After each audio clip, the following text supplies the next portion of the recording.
আহ প্রথম আমরা আমরা একটাই তো প্রশ্ন আসছে ঘুরিয়ে ফিরিয়ে, সেটা হচ্ছে যে ডিজার্টেশনটা আসলে কিভাবে বানাবো, সোজা কথায়। তো প্রথম ডিজার্টেশন বানানো জানতে হলে যেটা সবার আগে জানার দরকার, সেটা হচ্ছে অ্যাকচুয়ালি ডিজার্টেশনটা কি, খায় না মাকে, নাকি স্বাবলম্বীর মতো অজানা আতঙ্ক ছড়ায়, কি আসলে? আসলে ডিজার্টেশন হচ্ছে, এর বাংলা পরিভাষা হলো সমীক্ষা।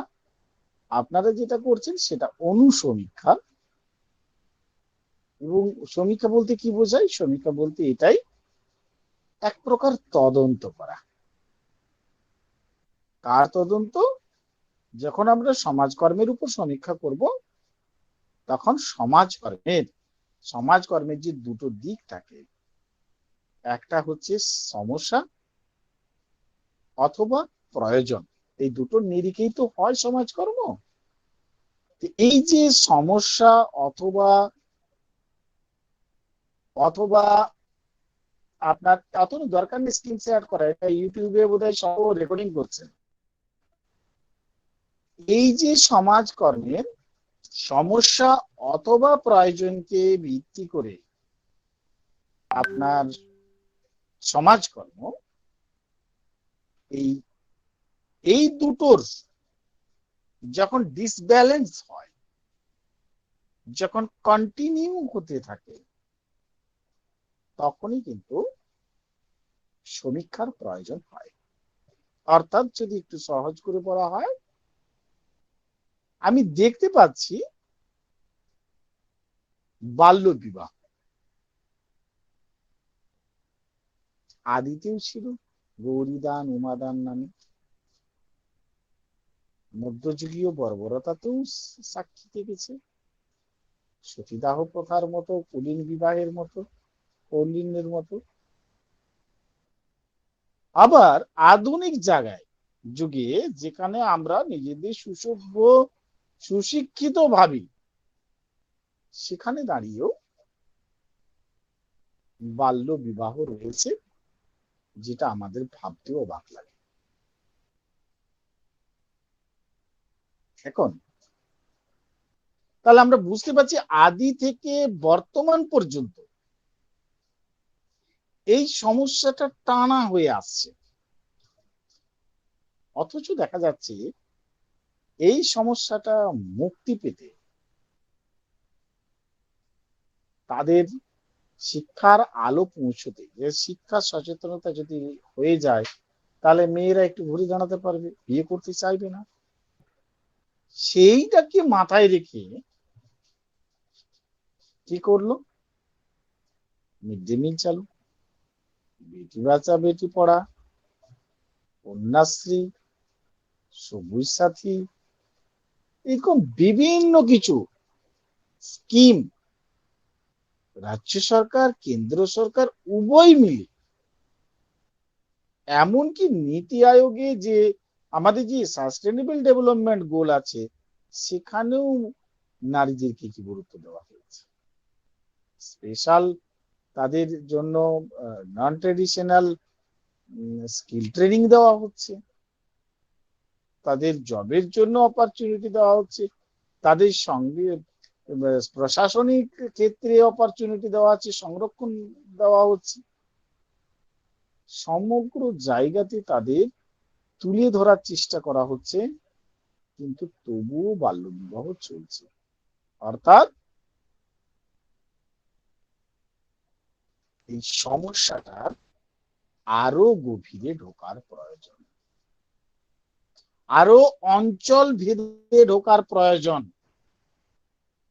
এই যখনই আরো অঞ্চল ভেদে ঢোকার প্রয়োজন অনুভব হয়, তখনই তদন্তের প্রয়োজনীয়তা বাড়ে, তখনই সমীক্ষা করতে হয়।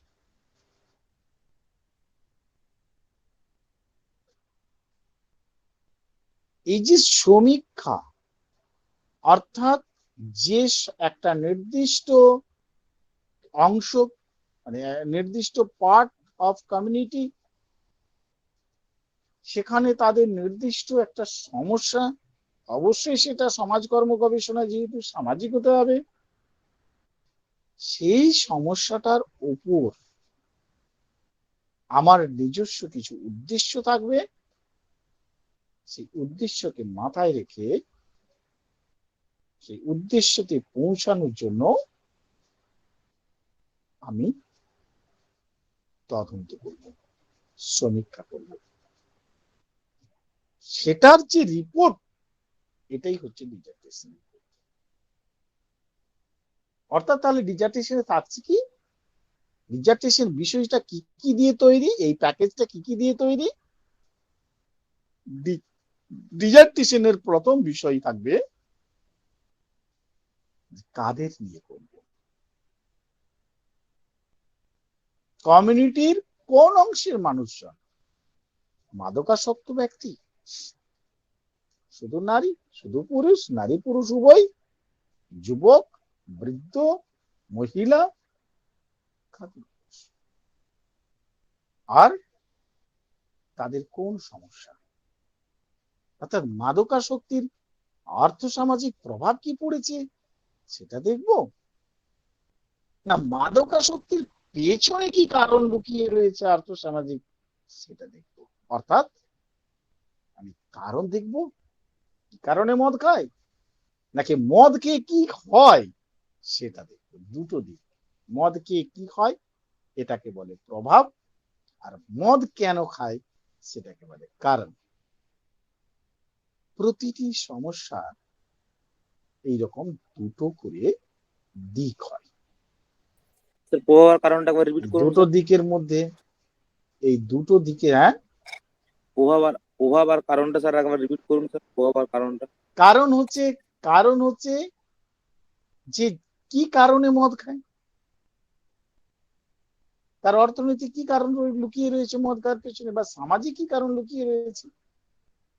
আবার উল্টো দিকে মদ খাওয়ার ফলে সামাজিক কি প্রভাব হচ্ছে, পড়ছে, অর্থনৈতিক কি প্রভাব পড়ছে। যেমন আমি উদাহরণ দিচ্ছি আপনাকে, এটা নিয়ে আমি বুঝতে পারছি যেটা বলতে চাইছেন। আমি যখন কারণ তার অনুসন্ধান করব তখন আমাকে জানতে হবে যে মদ খাওয়ার পেছনে আর্থিক কি দিক রয়েছে। দেখবে আর্থিক দিক, সে চরম ভাবে ঋণগ্রস্ত হয়ে গেছে, যার ফলে মানসিক চাপ, সামাজিক সম্মান গুঁয়ে ফেলছে, তার পেছনে কারণ হতে। ঋণগ্রস্ত হয়েছে কিসের কারণে, তার আলসেমি জীবনেরও জন্য হতে পারে, তার অনেক মেয়ে তার বিয়ে দিতে গিয়ে ঋণগ্রস্ত হতে পারে, সে তাদের যে কেউ হয়তো দুরারোগ্য ব্যাধিতে ভুগছে, তার চিকিৎসা ব্যয়ভার বহন করতে গিয়ে ঋণগ্রস্ত হতে পারে, অথচ তিনি সামাজিক একটা শীর্ষস্থানে থাকা মানুষ ছিলেন হয়তো কোনো সময়, মানুষ তাকে খারাপ বলছেন এখন, তাকে নিয়ে কিছু পেছনে, দেখবেন সামনে বললে সহ্য করা যায়, পেছনে বলে যদি কানে চলে আসে সেটা সহ্য করা যায় না। এইগুলো অনেক সময় ভুলতে গিয়ে নেশাসক্তির কারণ হয়। সামাজিক কারণ কি, সঙ্গদোষ, অসামাজিক কাজে লিপ্ত হওয়া, এই সমস্ত কারণ হবে। তার মধ্যে কোনগুলো রয়েছে বুঝতে হবে। উল্টো দিকে যদি প্রভাব হয়, তাহলে প্রভাব, অর্থনৈতিক প্রভাব কি পড়ছে, না মদ খেয়ে সব তার রোজগারের টাকা শেষ হয়ে যায়, বাড়িতে অভাব, বাড়ির বাচ্চাগুলো অপুষ্টির শিকার, খেতে পাচ্ছে না, বইয়ের পরনে শাড়ি নেই, উল্টে মাতাল হয়ে এসে বইয়ের উপর অত্যাচার করে, শারীরিক মানসিক যৌন হয়রানি করে, যার ফলে মাঝে মাঝে চিকিৎসা ক্ষেত্রে যেতে হয়। সামগ্রিক দিক দিয়ে সামাজিক কি প্রভাব, তার সাথে কেউ মিশতে চায় না। বউ যদি কারো কাছ থেকে এক পোয়া চাল ধার করতে চায়, দিতে চায় না। আত্মীয় স্বজন, বন্ধু বান্ধব, নিজের মা বাবা, ভাই, তারা পর্যন্ত পরিচয় দিতে চায় না, যোগাযোগ রাখতে চায় না। সামাজিক প্রভাব, অর্থাৎ কারণ আর প্রভাব। এই দুটো বিষয়ের ওপরে যে ডিজার্টেশন করবেন, এই দুটো বিষয়ের উপর ডিজার্টেশন করতে গেলে আপনার একটি নির্দিষ্ট উদ্দেশ্য রাখতে হবে। সেই উদ্দেশ্য কি? সেই উদ্দেশ্য সবসময় হচ্ছে স্বল্প সংখ্যক পয়েন্টে হয়।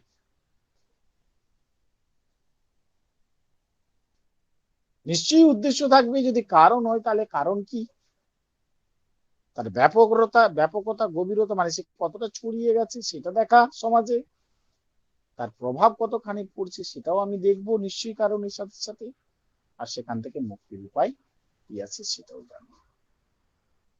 একই রকম ভাবে প্রভাব যদি আমি জানি তাহলে তার প্রভাব কি পড়ছে, কিভাবে পড়ছে, কতখানি পড়েছে, আর তার থেকে মুক্তির উপায়, এটা উদ্দেশ্য। অর্থাৎ তাহলে আমার প্রথমে আমি বিষয় তৈরি করলাম। ডিজার্টেশনের মূল কাজ প্রথম বিষয় নির্বাচন, যেটাকে শিরোনাম বলছে। শিরোনামে থাকবে কি, যাদের নিয়ে করছি তাদের যে সমস্যা নিয়ে করছি আর যে অঞ্চল নিয়ে করছি, এই তিনটে মূল পাঠ থাকবে, আর আমার উদ্দেশ্যটা থাকবে। অর্থাৎ যদি আমি মাদকাসক্ত পরিবারে অপুষ্টি কিশোরীদের আর্থসামাজিক কারণ নির্ণয় করতে চাই, তাহলে আমার শিরোনামটার মধ্যে দেখুন থাকবে প্রথম, যে আমি শালবনী ব্লকে মাঝিপাড়া গ্রামে মাদকাসক্ত শ্রমিক পরিবারে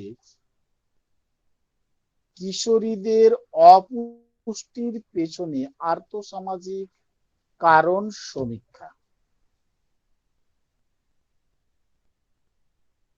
শালবনী, পশ্চিম মেদিনীপুর, এটা আমার শিরোনাম। অর্থাৎ শিরোনামের মধ্যে কি থাকলো, যে এলাকায় করছি তার ডিটেলস, যাদের নিয়ে করছি, যে সমস্যা নিয়ে করছি, সেই সমস্যায় আমি কোন উদ্দেশ্য নিয়ে করছি সেটা আমার থাকবে। হয়ে গেল। তারপর দেব আমি উদ্দেশ্য বললাম, তারপর থাকবে যৌক্তিকতা। এই যে যৌক্তিকতা দেব, এই যৌক্তিকতা বলতে আপনাকে একটা যুক্তি দেখাতে হবে যে এই এলাকা, এই মানুষগুলোকে আর তাদের এই প্রয়োজনীয়তা, প্রভাব বা কারণটাকে নিয়ে আপনি কেন সমীক্ষা করতে চাইছেন, আপনাকে একটা যুক্তি তুলে ধরতে হবে। সেখানে নিশ্চয়ই যুক্তিতে থাকবে যে এটা দীর্ঘদিন ধরে চলে আসছে। দুই, সেখানে অবশ্যই থাকবে যে এই এলাকায় এটার উপরে আজও পর্যন্ত কেউ সমীক্ষা করেনি, যদি করে থাকে তাহলে আপনারটার উপর নতুনত্ব থাকবে না। যুক্তি দেখিয়ে আপনাকে শুরু করতে হবে। যৌক্তিকতা দেখানো হয়ে গেল। এবার আপনাকে করতে হবে লিটারেচার রিভিউ। অর্থাৎ আপনি সমীক্ষা করবেন, তাহলে আপনাকে তো অনেক কিছু পড়তে হবে, নয়তো পাবেন কোথা থেকে, তথ্য পাবেন কোথায়, জানবেন কি করে?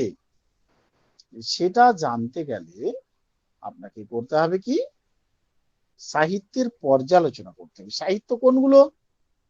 সাহিত্য তাকেই বলে যে লেখাটা আমাদের সমাজ জীবনে যুগোপযোগী হয়, তাকেই সাহিত্য বলে এক কথায়। অর্থাৎ যেমন পত্রিকা, যেমন ধর্মগ্রন্থ, বেশ কিছু জিনিস রয়েছে সামগ্রিক না হলো, যেমন আপনার হচ্ছে কবিতা, গল্প, প্রবন্ধ, বিভিন্ন জার্নালের, টিভি চ্যানেলের, আপনাদের যে পাঠ্যপুস্তকে রয়েছে ওই বিষয় রিলেটেড যে চ্যাপ্টারটা, আপনাদের যে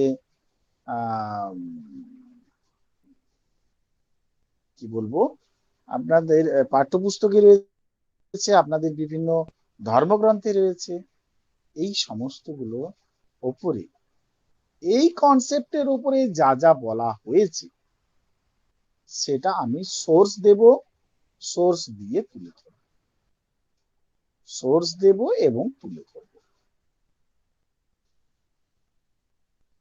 সোর্স কিভাবে দেব? সাহিত্যের পর্যালোচনা সোর্স দেওয়ার নিয়ম হলো, আপনি যেটা থেকে জিস্ট তুলে ধরছেন সেটার নাম দেন। অর্থাৎ ধরুন আপনি আনন্দবাজার পত্রিকার উপর তুলে ধরছেন, তাহলে আনন্দবাজার পত্রিকা অবলিক দেন। আনন্দবাজার পত্রিকা বললে কোথায় খুঁজবে? অনেক আনন্দবাজার পত্রিকা, তাহলে অবলিক দেন, দিয়ে দেন আনন্দ প্রকাশনী, কে রিপোর্ট করছে তার নাম দেন, প্রকাশকের নাম, কবে প্রকাশিত হয়েছে, কবে সেই ডেট দেন, আর কত পাতাতে লেখা আছে সেই পাতা নাম্বার উল্লেখ করুন। এটা হচ্ছে সোর্স। অর্থাৎ আমি এই লাইনটা এমন ভাবে লিখবো যে ওইখানে স্টেপ বাই স্টেপ এগুলি যে কোনো মানুষ, আমি যে তার নিচে জিনিসটা লিখেছি সেটা তিনি দেখতে পাবেন। এবার নিচে আমি জিস্ট দেব যে অমুক তারিখে অমুক পত্রিকার এত নম্বর পাতাতে এই বিষয়ের উপরে এই বলেছেন। বা আরেকটা সাহিত্য খেয়াল ছিল না, সেটা হচ্ছে বড় সাহিত্য, সেটা কি, এই কনসেপ্টের উপরে আগে রিসার্চ যারা করেছে তাদের, এটা 3টে 4টা করে রাখবেন। সেখানেও ওই সমীক্ষা, তার নাম দিয়েছে, কে করেছে সমীক্ষা, কত তারিখে প্রকাশ করেছে বা আপলোড করেছে, ডাউনলোড করে আপলোড করেছে বা ছেড়েছে, ডিটেলস দিলেন। সেখানে তার জিস্ট তুলে ধরলেন যে অমুক তার সমীক্ষা পত্রে এই নিয়ে এই এলাকার উপর করেছেন, এই বেরিয়েছে তার ফলাফল, এবং এই ফলাফল বেরিয়েছে।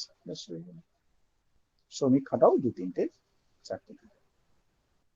এইরকম ভাবে সাহিত্যের পর্যালোচনা যতগুলো পারবেন আপনি করবেন। তারপর বিষয় পরিচিতি, অর্থাৎ যে কনসেপ্টের উপর করছেন সেই কনসেপ্টের বিভিন্ন দিক নিয়ে একটি প্রবন্ধের মতো, একটি রিপোর্টের মতো তৈরি করা। যেমন ধরুন যদি মাদকাসক্ত পরিবারে কিশোরীদের অপুষ্টির পেছনে আর্থসামাজিক কারণ হয়, তাহলে প্রথম হচ্ছে মাদক কি, কত রকমের মাদক আছে, মাদকাসক্ত কি, মাদকাসক্তের প্রভাব কি রয়েছে অর্থনৈতিক, সামাজিক, স্বাস্থ্যগত, মানসিক, শিক্ষা, এই প্রভাব দেখাবেন। মাদকাসক্ত নিরোধের জন্য আইন কি কি করেছে, কোনো প্রকল্প করে থাকলে প্রকল্প কি, মাদকাসক্তির যে রেশিও রয়েছে সারা বিশ্বে কোন দেশে বেশি কোন দেশে কম, আমার দেশে কি, সারা দেশের মধ্যে কোন রাজ্যে বেশি কোন রাজ্যে কম, আমার রাজ্যে কি, রাজ্যের মধ্যে কোন জেলায় বেশি কোন জেলায় কম, আমার জেলায় কি, একটা পরিসংখ্যান তুলে ধরলেন। একই রকম ভাবে ওর সাথে যেহেতু রিলেটেড অপুষ্টি, তাহলে অপুষ্টি কি, কিশোরী কি, অপুষ্টির প্রভাব কি হয় আর্থসামাজিক, স্বাস্থ্য, সেখান থেকে মুক্তির উপায় কি আছে, অর্থাৎ একটা সুন্দর রিপোর্ট আকারে একটা প্রবন্ধের মতো এই অংশটাকে দিলেন। কিন্তু তার আগে একটা ভূমিকা থাকবে, এই বিষয় পরিচিতিতে প্রথম থাকবে একটা ভূমিকা, সেই ভূমিকাটা একটু কাব্যিক ঢঙে আপনি আপনার মতো লিখবেন, বিষয় পরিচিত হয়ে গেল। এখন এবার তো আপনাকে ডাটা তুলতে হবে, ডাটা তুলতে গেলে কোশ্চেনারি করতে হবে, কোশ্চেনারি করে ফেলুন। কোশ্চেনারি সবসময় মনে রাখতে হবে, আপনি যে কনসেপ্টের উপর কোশ্চেন রিসার্চটা করছেন তার উদ্দেশ্য আছে, সেই উদ্দেশ্যগুলো পৌঁছতে গেলে যা যা প্রশ্ন, যা যা ডাটা দরকার, সেই ডাটাগুলো তুলতে গেলে কি প্রশ্ন করতে হবে। যেমন ধরুন আপনি বললেন যে দাদা আমি এখান থেকে মেদিনীপুর যাব, ধরুন আপনি দাঁড়িয়ে আছেন খড়গপুরে, খড়গপুর চৌরঙ্গিতে দাঁড়িয়ে আছেন, বললেন মেদিনীপুর যাব, কিভাবে যাব,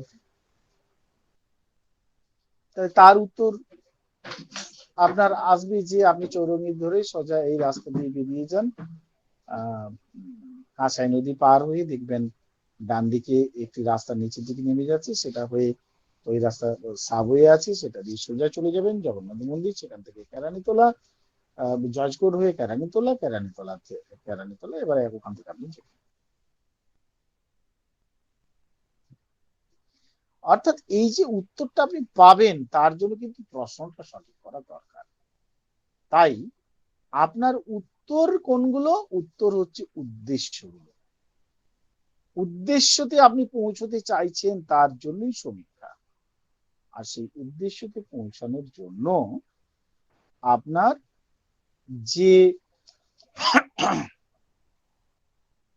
উদ্দেশ্যতে পৌঁছানোর জন্য যে যে প্রশ্ন করতে হবে, যে যে প্রশ্নগুলো করলে আপনি আপনার উত্তরগুলো পাবেন, সেই সেই প্রশ্নগুলো করবেন। সেইভাবে প্রশ্ন সাজাবেন। প্রশ্নের সবসময় একটা বেসিক ইনফরমেশনের পার্ট রাখবেন, একটা ফ্যামিলি ইনফরমেশনের পার্ট রাখবেন, তারপরে শুরু করবেন তার এক একটি উদ্দেশ্য পৌঁছানোর জন্য কি কি প্রশ্ন রাখবেন। প্রশ্নের স্টাইল হবে কিরকম? কিছু প্রশ্ন থাকবে লেখার, তথ্য লেখার জন্য, কিছু প্রশ্ন থাকবে অপশনাল, আপনার নির্দিষ্ট করে দেবেন, মানে এরিয়া বেঁধে দেবেন, এই এই এর মধ্যে উত্তর হবে, সেখানে যেটা হবে সেটাই শুধু ঠিক চিহ্ন। সেখানে যেমন কিছু অপশনাল থাকবে, কিছু আবার হ্যানায়ের থাকবে, আবার কিছু থাকবে শূন্যস্থান, যেটা আগে বললাম লিখিত, ঠিক ভুলের উত্তর থাকবে, আর কিছু মতামত থাকবে, অবজারভেশনের উপর থাকবে। এই নিয়ে কোশ্চেনটা এমন ভাবে সাজাবেন, 18, 20, 22 কোশ্চেনের ওপর সাজাবেন, এবং সেই কোশ্চেনটা যেন 2 পাতার মধ্যে চলে আসে, 2 পাতা এপিটোপিট করলে একটা পেপারের মধ্যে। এই যে কোশ্চেনটা সাজালেন, এই কোশ্চেনটা নিয়ে আপনাদের যেহেতু লিমিট বেঁধে দিয়েছে, যদি আপনি কোয়ান্টিটেটিভ করেন তাহলে 30টা স্যাম্পল ডাটা, কোয়ালিটেটিভ করলে 5টা কেস স্টাডি। এখন কোয়ান্টিটেটিভ আর কোয়ালিটেটিভ কি ব্যাপার? তার আগে আমি একটু বলবো যে এখানে বলেছেন ডাটার উপর প্রাইমারি ডাটা, সেকেন্ডারি ডাটাটা কি, ভাইটাল প্রশ্ন। প্রাইমারি ডাটা হচ্ছে যেটা আপনি নিজে সরাসরি ফিল্ড থেকে কালেক্ট করছেন, আর সেকেন্ডারি ডাটা হচ্ছে যেটা অন্য কেউ করেছে তার দেখে কপি করছেন। সোজা কথায় জেনে নেন, প্রাইমারি ডাটা আর সেকেন্ডারি ডাটা। আশা করি বোঝাতে পেরেছি।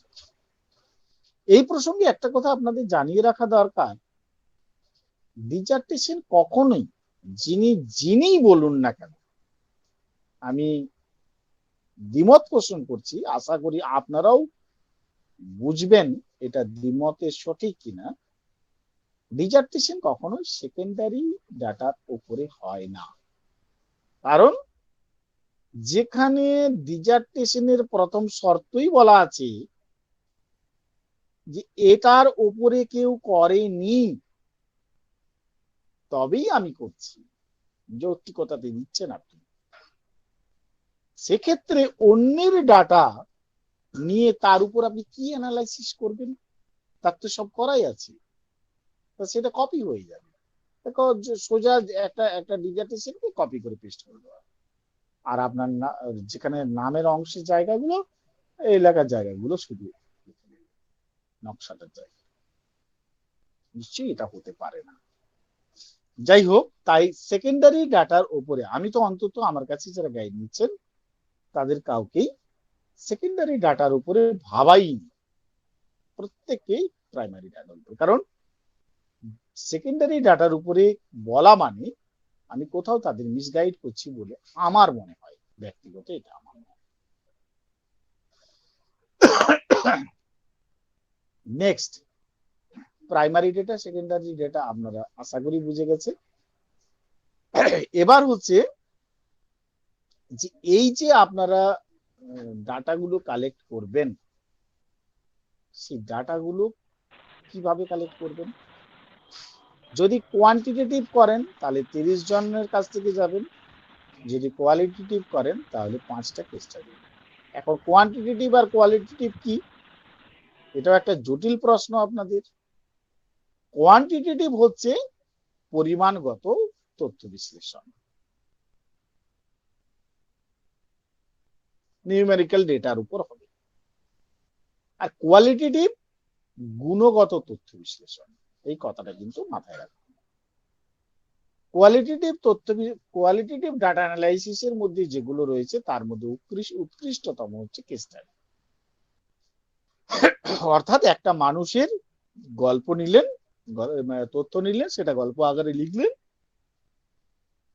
এবং গুণগত যে পরিবর্তনটা, গুণগত দিকটা, তার উপরে ডাটা অ্যানালাইসিস করলেন। কোয়ান্টিটেটিভ কি? কোয়ান্টিটেটিভ হচ্ছে আপনার পরিমাণগত, আগেই বললাম, অর্থাৎ অনেক ডাটা কালেক্ট করলেন, সেই পরিসংখ্যানের ওপর আপনি অ্যানালাইসিস করবেন। তো আপনাদের যেটা পছন্দ আপনারা সেটা করবেন। আমি আপাতত আমার কাছে যারা গাইড নিচ্ছে আমি তাদেরকে মিক্স মেথডে বা যার যেটা পছন্দ তার সেটাতে করে। তিনটে actual method, quantitative, qualitative data analysis, আর একটা মিক্সড।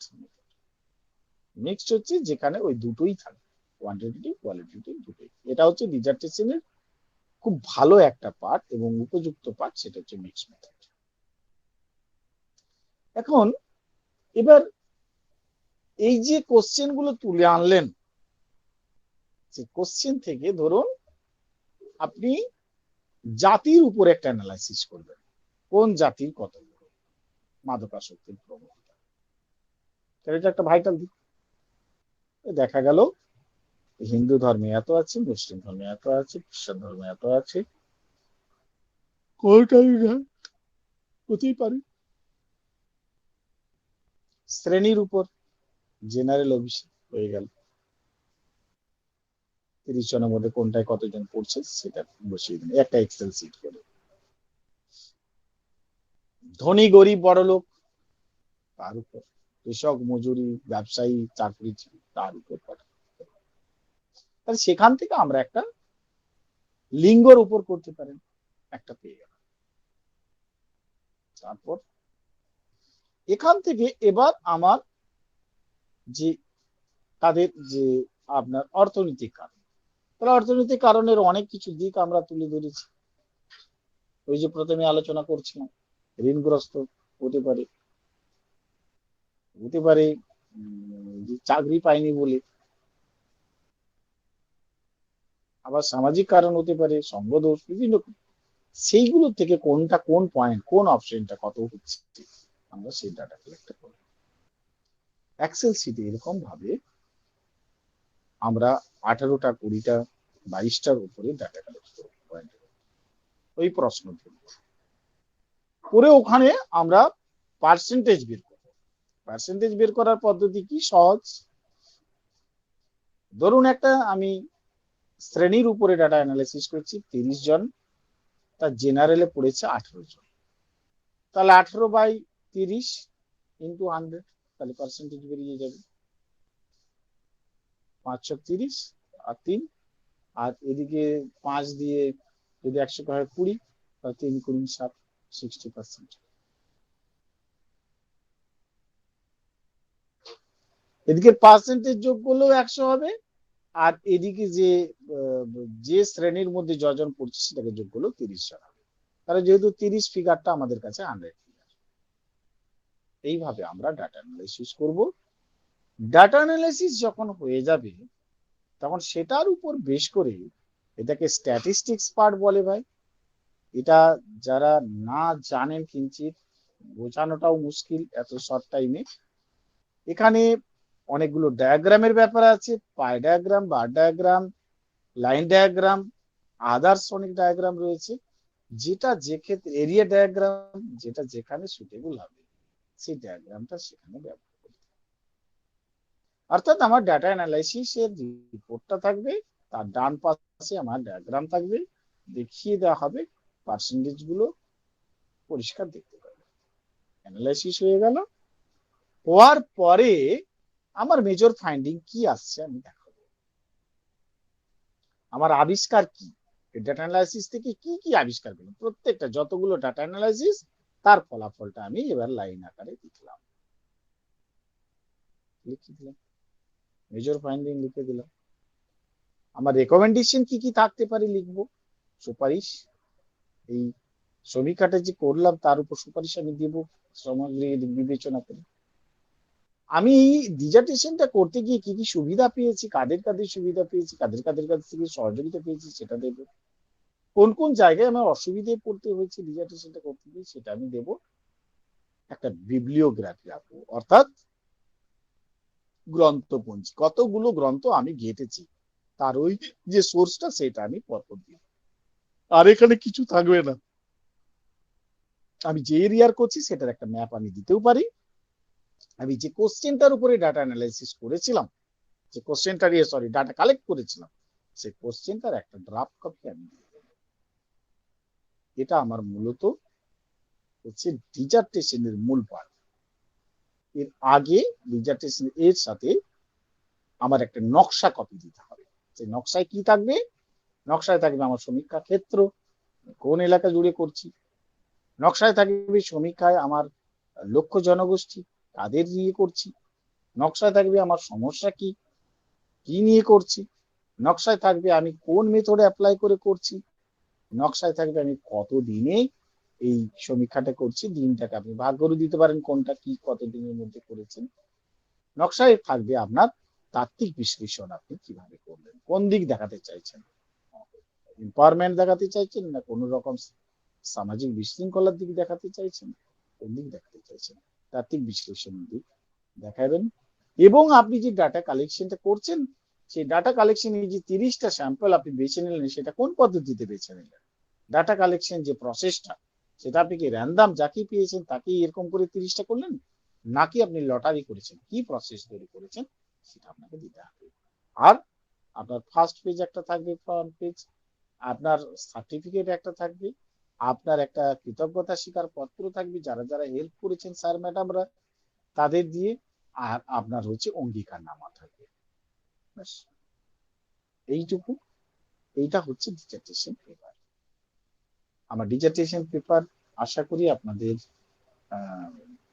শুনেছেন প্রত্যেকে।